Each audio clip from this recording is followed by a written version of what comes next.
Binge Audio. Attention, cet épisode comporte des scènes et des descriptions qui peuvent être choquantes.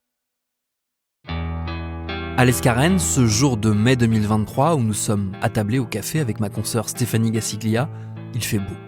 Il fait pas trop chaud, juste ce qu'il faut pour se sentir presque en vacances dans ce décor de moyenne montagne qui fait très France éternelle dans l'esprit.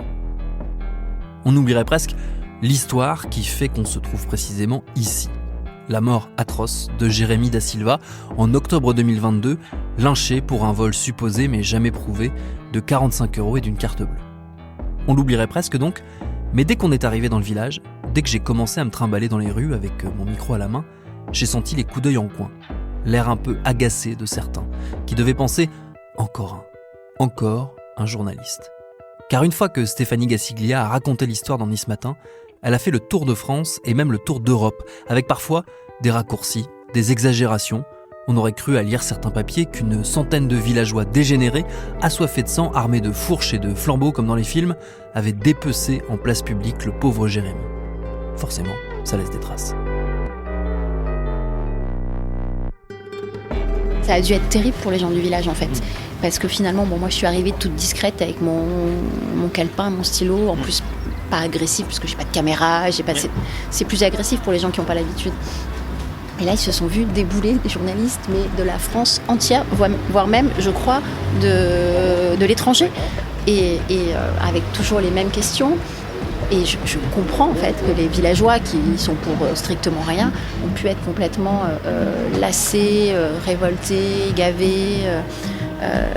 Après, ce que je comprends moins, alors, quand un villageois me disait oui mais vous comprenez on a été sous le feu des projecteurs pendant des jours, des semaines, on nous a montré du doigt tous, on nous a traités de dégénérés sur les réseaux parce que c'est ça aussi, ils ont été traités de dégénérés, de fachos, parce qu'il était Jérémy était métis. Mais à côté de ça, je comprenais moins ceux qui disaient c'était pas la peine d'en parler quoi. Mais voilà. C'est toujours pareil, en général, on dit toujours la presse, vous nous cachez des choses, et puis quand on dit des choses mais que ça arrange pas les gens, c'est pourquoi vous en avez parlé, voilà, c'était ça.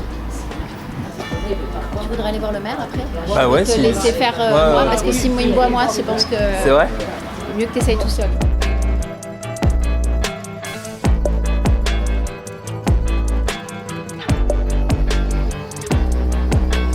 Alors, je suis en train de descendre la rue qui mène jusqu'à la mairie de l'Escarène pour essayer de parler avec Pierre Donadet. Pierre Donadet, c'est le maire d'hiver droite de la ville. Il a été élu sans interruption à peu près depuis plus de 20 ans. Il a pris la parole depuis le début de l'histoire, on va dire avec parcimonie, essentiellement pour faire part de sa tristesse évidemment, puis aussi quand même de son agacement face à la pression médiatique. Donc on va voir s'il accepte de parler. La mairie, elle est juste...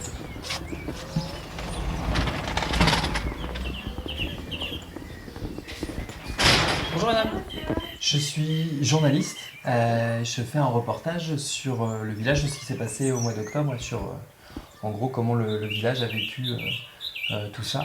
Oui, je ne suis pas le premier, je sais. Est-ce que monsieur le maire est là, vous savez ? Non, il n'est pas là. Il ne sera pas là de la journée. Ah, il n'est pas là aujourd'hui. Eh bien écoutez, tant pis pour moi. Voilà, désolé. Ah bah, je sais pas, vous toutes. Voilà. Et de toute façon, en principe, les journalistes, ils les envoient à la gendarmerie. Plutôt à la gendarmerie. Ok, d'accord, ça marche. Voilà. Bon bah merci beaucoup. Je vous en prie. Bonne journée. Bonne journée. Il se passe rien pendant 2 mois. On sort le papier et je crois 3 jours après, il tape tout le monde. Parce qu'il y a 5 personnes qui ont été placées en garde à vue et incarcérées d'ailleurs, en détention provisoire. Et pour autant, pour en avoir discuté avec une source proche du dossier, a priori ce coup de filet était prévu depuis avant la sortie de l'article. Voilà, je ne sais pas. Voilà, je ne sais pas. J'ai trouvé en tout cas la coïncidence assez incroyable parce que ça se passe un 12 octobre. Nous, on sort notre papier début décembre, je ne sais plus exactement. On m'explique qu'il y a des caméras. Je parle, parce que je suis retournée plusieurs fois à l'Escarène, enfin ici. J'ai quand même des gens qui connaissent certaines personnes impliquées. J'ai plusieurs témoignages, quand ça s'est délié ensuite, de personnes qui m'ont dit que c'était facilement une grosse dizaine de personnes. Voilà. Une grosse dizaine de personnes. Après, je pense que dans le chaos, c'était difficile de savoir. Il y en avait peut-être qui effectivement essayaient de retenir ceux qui voulaient frapper. Je sais pas, là, c'est confus. Voilà. Moi, j'ai toujours entendu parler d'une grosse dizaine de personnes. Avec quelques personnes de cette dizaine de personnes plus impliquées que les autres. C'est-à-dire qu'il y a ceux qui ont couru après et il y a ceux qui ont couru et frappé. Voilà. Parmi ces personnes connues dont on m'a fait part, il y en a 2 qui ont été interpellés aujourd'hui. Donc c'était réel. Et finalement, ces gens-là, on ne les interpelle que, je sais pas, vers le 10 décembre, quelque chose comme ça. Ça me paraît effectivement assez incroyable. Mais voilà, je laisse le bénéfice du doute à la justice. Peut-être qu'effectivement, c'était prévu depuis... peut-être qu'ils attendaient d'identifier tout le monde pour faire tout le monde en même temps, peut-être. Je sais pas. Qu'est-ce qu'on sait de ces 5 personnes qui ont été interpellées et mises en examen ? Alors, pas grand-chose. On sait juste... Alors, sur les 2 personnes qui m'avaient été, en tout cas, dévoilées à l'époque, on sait qu'il y avait un jeune qui était défavorablement connu des forces de l'ordre ici dans le coin, arrivé il n'y a pas longtemps a priori dans le village, et qui avait 2 gros staffs, 2 gros chiens. A priori, les gendarmes étaient déjà intervenus plusieurs fois à son sujet.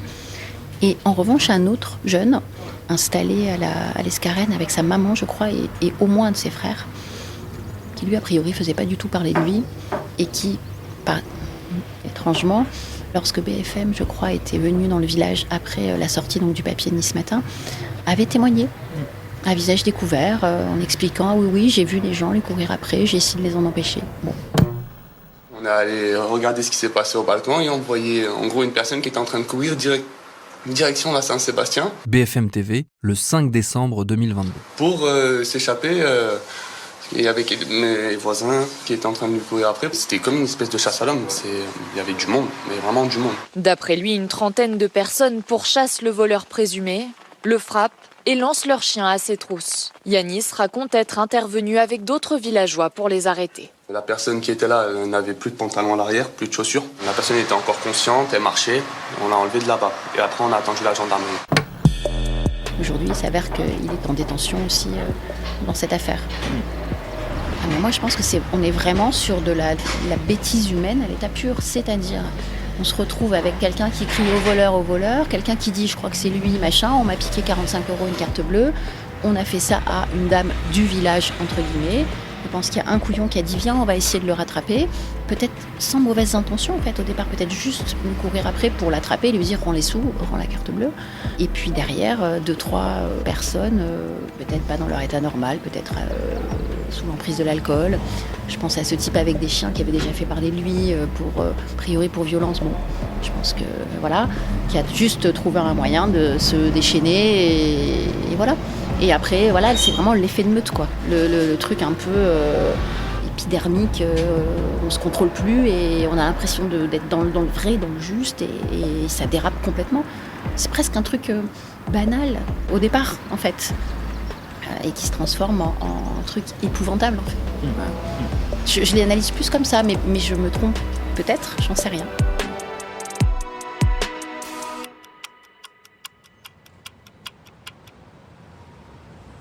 Alors il y a un groupe de gens attablés juste là à côté. Je vais aller voir s'ils sont d'accord de me raconter comment est-ce qu'ils ont vécu ces derniers mois. Bonjour. Bonjour. Est-ce que je peux vous embêter 30 secondes ? Que 30 secondes. Que 30 secondes, pas plus, je vous promets. Je suis journaliste, vous l'aurez deviné, avec le micro. Je fais un reportage sur ce qui s'est passé à l'Escarène en octobre. Bon, j'en sais rien, hein. Je suis pas au courant. Non, c'est vrai ?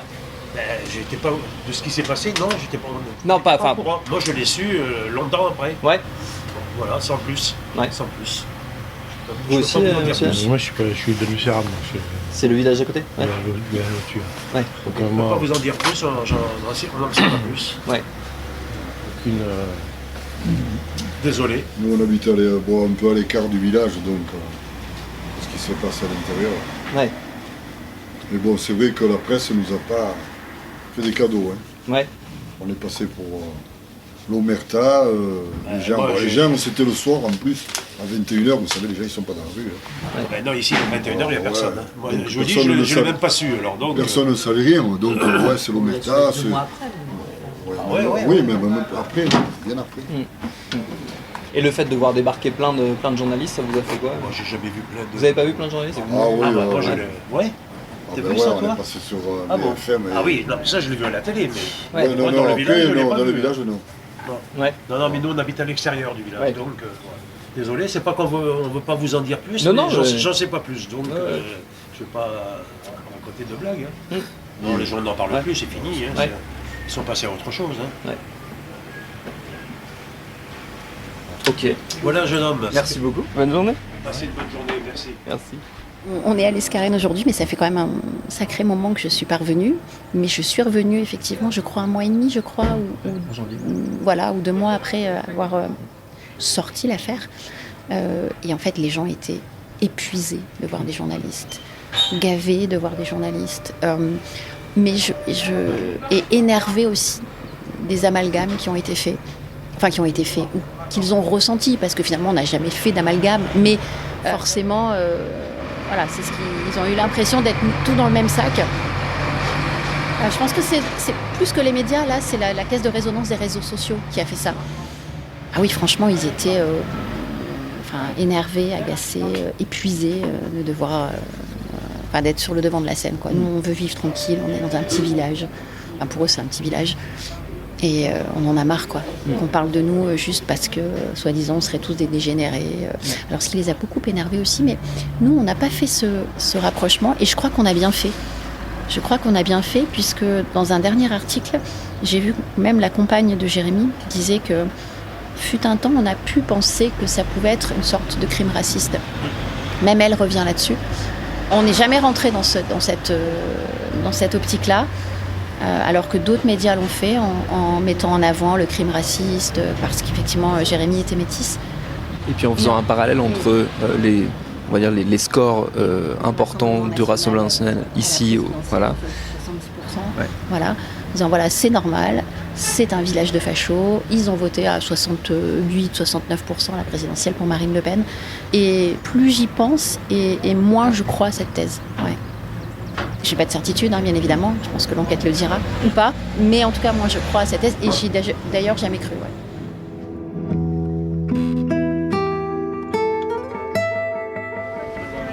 Bonjour.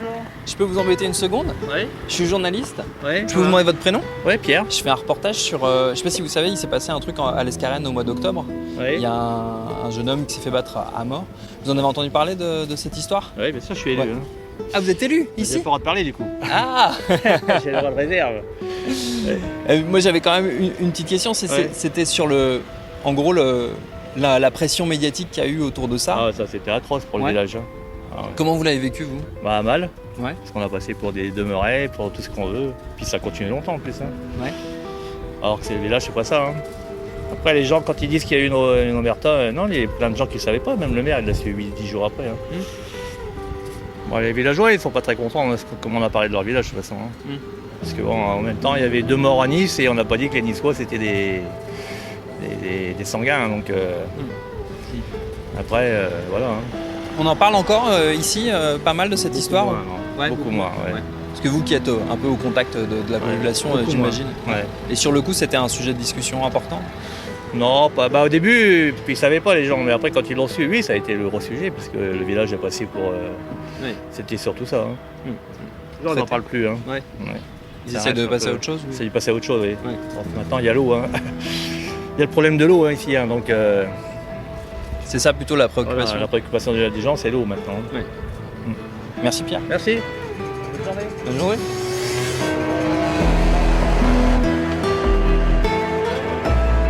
Il n'y a pas qu'au café ou dans les rues que les questions restent sans réponse. J'ai tenté de joindre pas mal des acteurs de cette affaire. Aucun n'a souhaité s'exprimer. Le procureur de Nice, notamment, m'a gentiment mais fermement expliqué qu'il ne comptait pas communiquer sur ce dossier, toujours en cours d'instruction.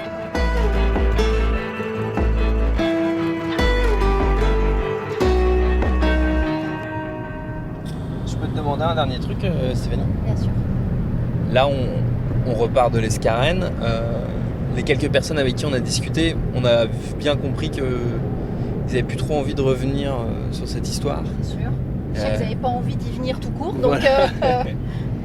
Qu'est-ce que ça t'évoque, toi, ce côté envie de passer à autre chose, les questions sont assez vite éludées, on n'a pas trop envie d'en discuter? Je les comprends, bien évidemment. Je comprends qu'ils n'aient plus envie qu'on ressasse ce drame. En revanche, ce qui me révolte encore aujourd'hui, c'est qu'on interroge des gens et en fait, ils ne pensent qu'à leur village et à aucun moment, il y a un seul mot de compassion envers cette personne qui a été battue à mort dans les rues de là où ils vivent par des gens qu'ils ont côtoyés tous les jours. Je ne sais pas, on a rencontré un élu qui explique que ça a fait du mal au village, qu'on les a fait passer pour des dégénérés, on les a fait passer pour rien du tout déjà.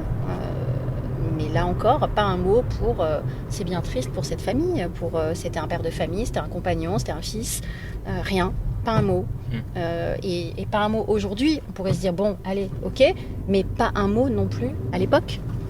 Je crois que j'ai pas une seule personne qui n'a pas pensé à la réputation du village ou à la réputation des gens qui y habitent après la peine, la tristesse, le drame qu'a vécu une famille. Ça me dépasse, sincèrement, ça me dépasse. Tu continueras à faire des sujets là-dessus? Tu comptes suivre le dossier? Tu comptes... Forcément, parce qu'il reste tellement de zones d'ombre dans cette affaire, en fait. Ça m'intrigue, ça m'intéresse d'en connaître absolument tous les tenants et les aboutissants.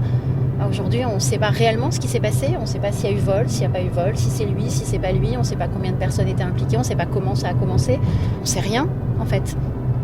Et j'aimerais, bien évidemment, parce que ça m'intéresse, c'est un sujet qui m'a vraiment tenu à cœur, j'aimerais savoir ce qui s'est passé, enfin en tout cas avoir la lumière faite sur certaines choses qui aujourd'hui, j'ai pas de réponse. Pas de réponse peut-être, quand il y aura le procès, essayer de comprendre, parce qu'aujourd'hui je ne le comprends pas, ce qui a amené des gens, des villageois qui n'ont jamais eu de problème avec la justice, alors pas tous, mais a priori la quasi-totalité, ils n'ont jamais eu de problème avec la justice, des gens violents, c'est des gens qui avaient une vie tout à fait normale. Qu'est-ce qui a pu... comment ils analysent ça aujourd'hui? Comment ils ont pu en arriver là? Ne pas se dire on va trop loin, il faut qu'on arrête, stop, voilà. Est-ce qu'ils arrivent aujourd'hui à expliquer ce qui s'est passé? Est-ce qu'il y a quelqu'un qui les a boostés? Est-ce qu'il y a eu un meneur? Est-ce qu'aujourd'hui encore ils n'ont pas de réponse à cette question? Je ne sais pas, moi ça m'intéresse sociologiquement, ça m'intéresse humainement de savoir, sans forcément après avoir un jugement féroce là-dessus, mais essayer de comprendre ce qui peut amener des êtres humains à une extrémité pareille, quoi. Voilà. Oui, ça m'intéresse de suivre et d'avoir un maximum de réponses à toutes ces questions.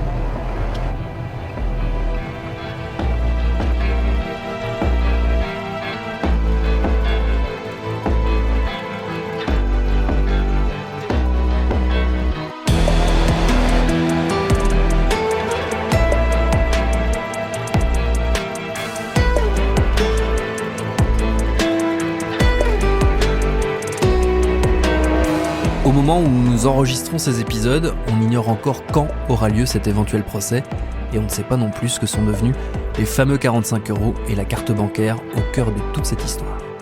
Merci à Stéphanie Gassiglia pour son aide et pour ses réponses, ainsi qu'aux habitants de l'Escarène qui ont accepté de me parler. Programme B, c'est un podcast de Binge Audio préparé par Charlotte Bex, réalisé par Elisa Grenet. Tous nos épisodes, les anciens comme les nouveaux, sont à retrouver sur toutes vos applis de podcast. Cherchez-nous sur internet si vous voulez nous parler et à très vite pour un nouvel épisode.